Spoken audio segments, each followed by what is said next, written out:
What's up, everybody? Let's Talk Jets Radio. Hope you guys are doing well.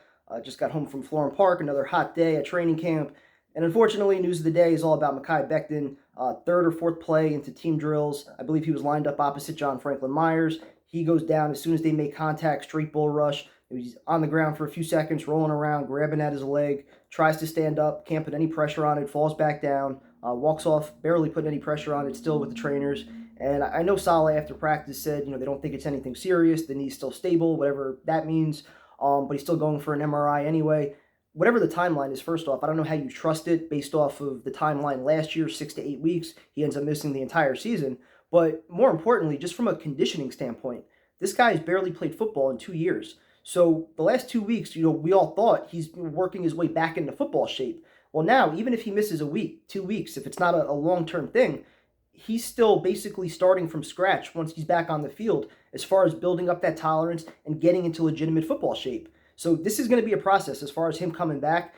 And, I hate to sound like I'm piling on, but he has done himself no favors as far as putting the spotlight directly on himself with all the big bus stuff, going after the media, going after fans, anybody that even questioned what he might be doing this offseason or his commitment to football based on all the reports that he was 400 pounds.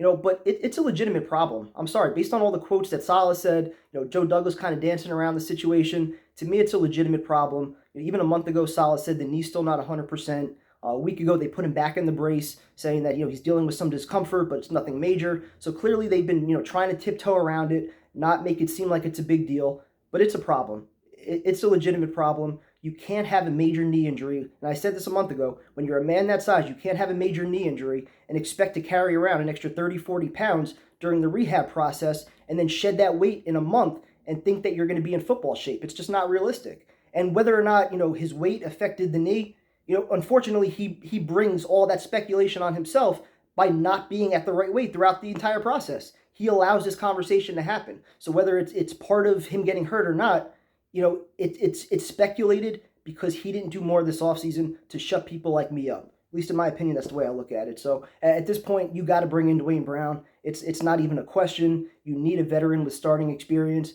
Brown, even though he's 37 years old, he offers that. Started every game last year for the Seahawks. I can't imagine there's a huge gap as far as the price tag. At this point, though, I think Duane Brown has the upper hand, saying, you got to pay me because I'm going to be out there on the field. You need somebody like me out there. You can't trust Becton at this point. For Wilson's sake, you got to bring in Duane Brown. So whatever it takes, Douglas, get it done.